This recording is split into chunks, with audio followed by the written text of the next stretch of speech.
Bonjour à tous.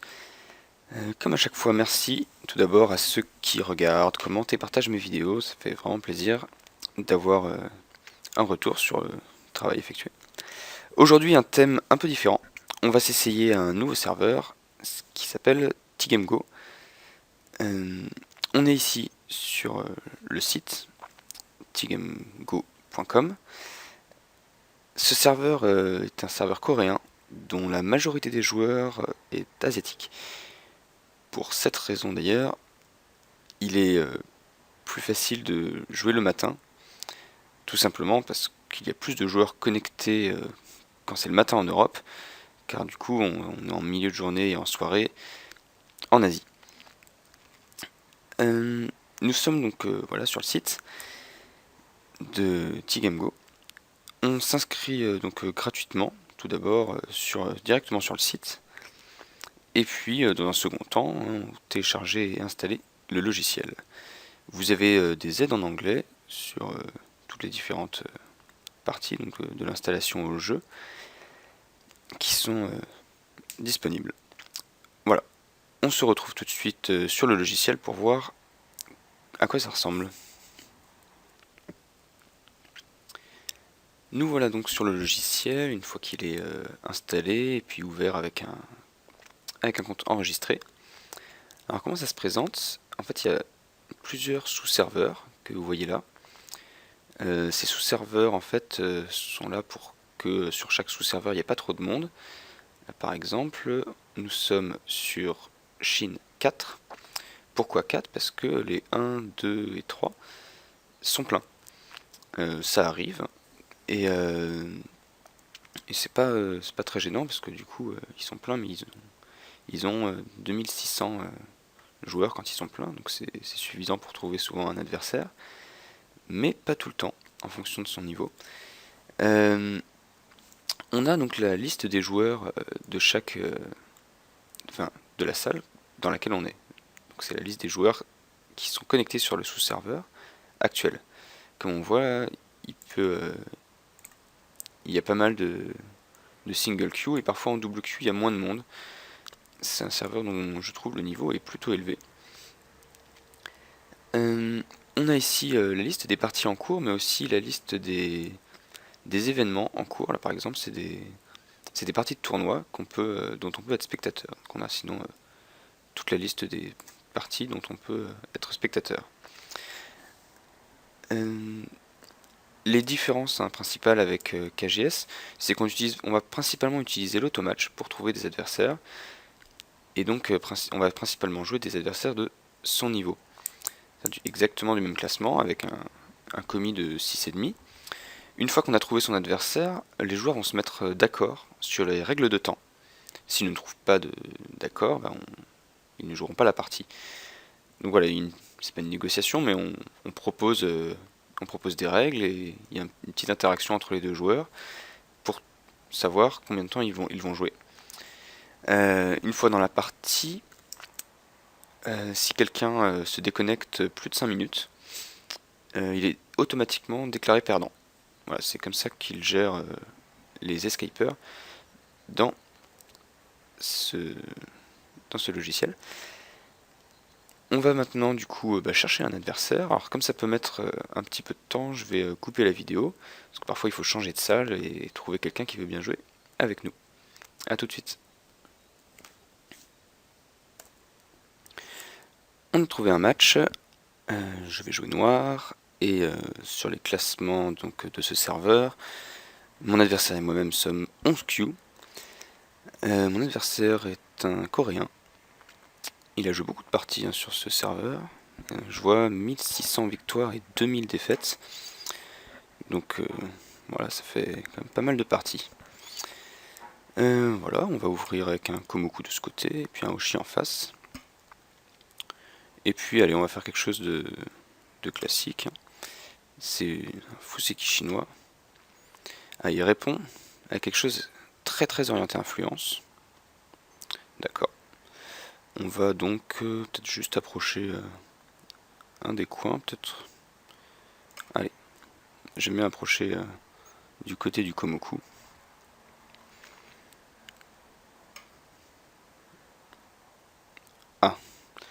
autant il jouait très influence, autant là il a décidé de bien fermer son coin. Donc du coup, je vais peut-être jouer en reculant comme ça et faire déjà une grande formation. Donc ça ressemble un peu au Fuseki Kobayashi. Et avec le chinois de ce côté. Alors il envahit, c'est peut-être un peu tôt, parce que là on va essayer de juste construire un mur. Et puis ensuite aller du coup avoir une très très grosse influence sur le centre, au-dessus d'une formation qui était censée être assez agressive. Donc on va le laisser prendre les points en dessous. C'est pas de souci. Voilà. Hop, on va défendre.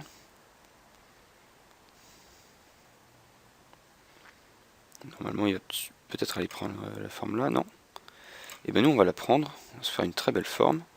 Ce coup ici sera goté pour blanc, parce qu'on pourra défendre encore avec une belle forme.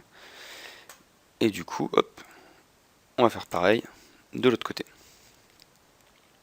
Voilà, maintenant qu'on a une très belle formation. Voilà, ok. Très bien, on va reculer encore une fois. Et il recommence. Là, on peut peut-être aller prendre le coin plus tard. Si on fait ça, il va lier, et on va peut-être essayer d'aller jouer le coin. On va faire pareil. La séquence était bien finie pour nous. Hein, on commence à avoir un très très gros potentiel. Alors voilà, là, il joue mieux la forme. Et nous, on va pas se poser de questions, on aura un très beau mur. Alors là, je me demande si c'est pas intéressant d'aller jouer une invasion. Le problème c'est qu'il y a le Atari, donc on va reculer et puis se laisser un petit point, voilà, et il le défend. Il le défend et nous on va aller peut-être jouer quelque chose d'assez rigolo là, ce qui nous donnerait un peu un très très grand moyo. Il y a encore des points à fermer, hein. Il y a pas mal de choses, mais je trouve ça assez amusant. Il répond très vite et il se fait un bord très très solide ici. Donc là, ce sera des points à lui et il n'y a pas grand chose à y faire. Maintenant, c'est peut-être le moment d'aller se poser la question à comment nous obtenir des points un peu sûrs aussi. Donc on a des choses un peu agressives là, mais j'ai peur que ça fasse pas autant de points que des coups ici.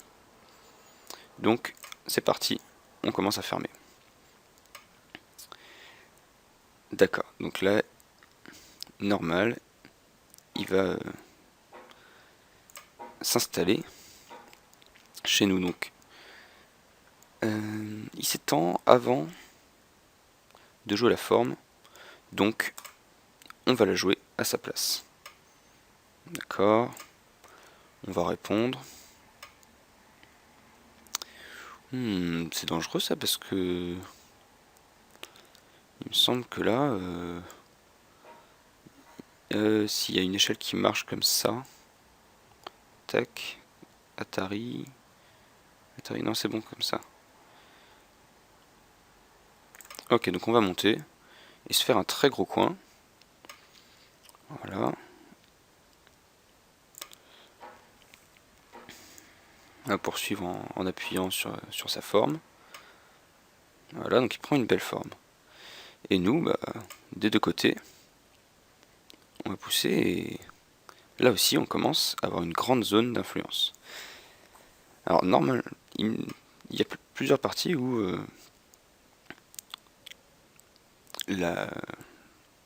qui donnait lieu à des combats assez rudes. Mais là pour l'instant bah, ça joue très territorial. On a des grandes formations, pas beaucoup de combats. Là, je suis en train de me dire voilà, que si je joue là, je menace de capturer les 3 pierres. Et je menace aussi... donc je vais peut-être jouer là, commencer par jouer là. Voilà, donc ce sera la capture des 3 pierres contre un Ponuki extérieur, et il ne le prend pas. Donc, hop, on va capturer. Donc là on est plutôt content, hein, sa pierre a été trop avancée. Et donc on a complètement fermé un grand territoire. Ok, très bien, donc il continue à se donner une bonne forme. Et on le laisse vivre, hein. On est tranquille. Voilà. Là, il n'y a pas beaucoup d'intérêt. Donc on laisse faire. Ici, hein, c'est ouvert. Voilà. Il va sûrement menacer de récupérer sa pierre. Non, il se donne une belle forme. Donc nous, on a un gros coin là. On a une grande zone ici. Il faudrait pas qu'il réussisse à aller dedans. Et lui, il a tout un bord, plus quelques points. Mais je pense que là, cette zone, si on arrive à la garder, on sera vraiment pas mal. Peut-être qu'on peut essayer d'aller appuyer là. Peut-être qu'on peut essayer d'aller envahir. On essaiera peut-être d'aller envahir plus tard. À rajouter ce coup-là pour, en fait, fermer ici, hein. L'objectif, c'était pas ces deux pierres-là, c'était de rajouter une pierre basse pour voler la base de vie d'un groupe qui irait envahir ici. Très bien. Et maintenant, hop, on va jouer avec des grandes formes. Alors c'est une partie très spéciale là, hein. Alors ça serait un coup qui est pas mal, un Kema. Le problème c'est que là ça donnerait un pas d'éléphant entre ces deux pierres là. Donc on va peut-être faire un Kema et Ogema. Je pense qu'au niveau forme c'est peut-être pas mal. Ah, ok, ben on va le séparer, hein, simplement. Voilà. Je pense que c'est un peu abusé de sa part. Je pense que là, en partant de si haut, ça va être difficile de faire des yeux. La question c'est voilà, c'est est-ce qu'il peut couper? Il risque de pousser, couper, mais du coup il perdra ces pierres là et ça va résoudre nos problèmes. Voilà, donc on va faire attention à pas manquer de liberté sur ces pierres là. Et du coup on va se donner plus de liberté. Voilà. Comme ça. Voilà, donc comme ça on a 1, 2, 3, 4, 5 libertés. Et lui là, il va essayer de s'en donner plus. Donc là, hop, on va mettre Atari, essayer de déformer. Et on va pousser pour pas que lui ait des possibilités d'Atari. Voilà, on enlève les libertés. 1, 2, 3, 4. D'accord. Là, c'est pas mal parce qu'il met beaucoup de pression sur cette pierre. Je pense qu'on va être obligé de jouer un angle vide et aller céder de cette pierre là. Je pense que du coup il pourra entrer là. Nous on sera poussé là. Il va peut-être faire une bonne opération. Mais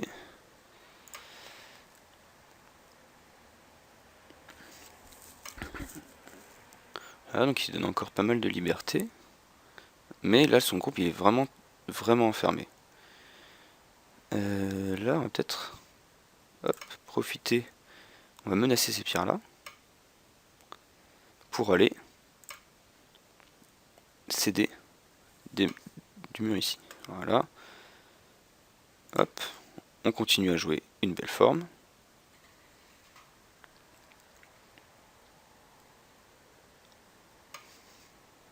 D'accord. Et du coup, on arrive à lier. Là, ces pierres-là, du coup, n'ont aucun moyen de sortie. On fera attention à ces pierres-là. Voilà, c'est ce qu'il commence directement à faire. Hop. Parce que s'il joue là, il peut couper.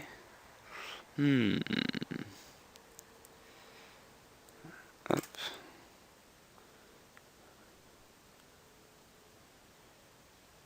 S'il joue là, il peut jouer là.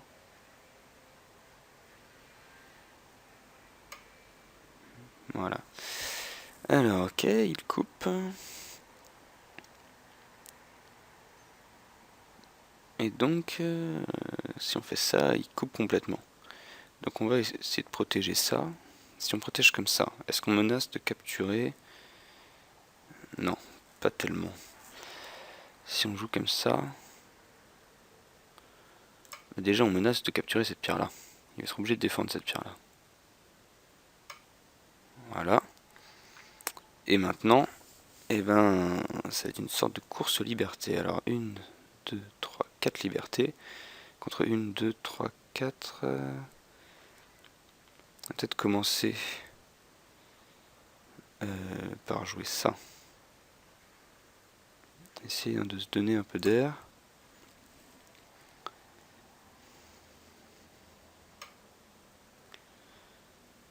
Voilà. Hop.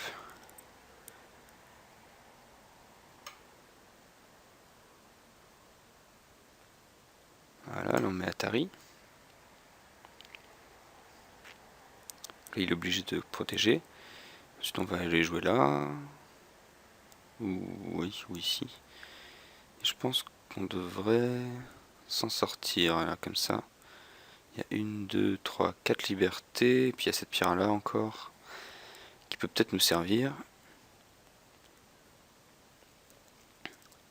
Et en attendant, 1, 2, 3.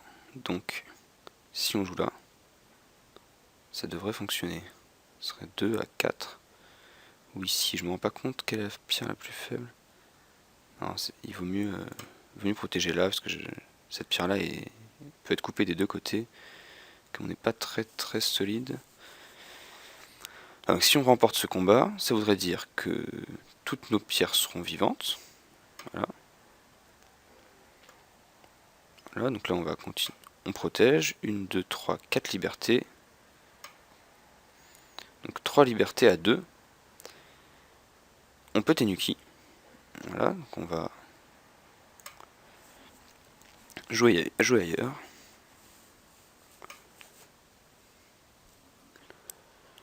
D'accord. Très bien. On profite des faiblesses. Hop. Et on vole quelques petits points en dessous. Hop. On va allier.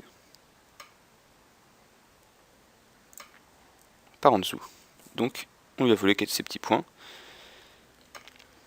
Voilà, par contre, on a perdu la main. Mais, voilà, on a fait quelques petits points. Voilà, donc il protège, et là, ça m'a l'air goté ce coup-là. Donc, on va aller peut-être l'embêter de ce côté-là. Ça me paraît intéressant.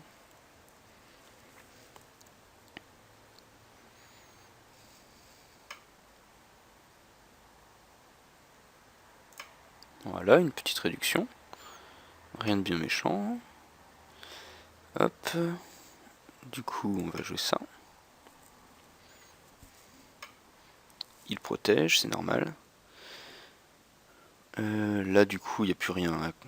Là, l'invasion, elle est sûrement embêtante à jouer pour blanc. Mais je pense qu'il y a vraiment rien de possible sans abuser. Et comme on est en avance, on va juste jouer solide. Voilà, je pense que là, le coin est très gros. Ce côté-là aussi est gigantesque. On a capturé beaucoup de pierres.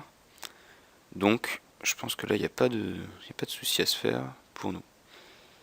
Hop, on va protéger à ce niveau-là pour pas qu'il y ait de coups SNT trop embêtants.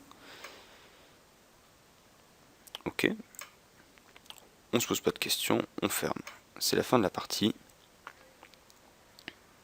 Voilà. Hop, on va capturer cette pierre.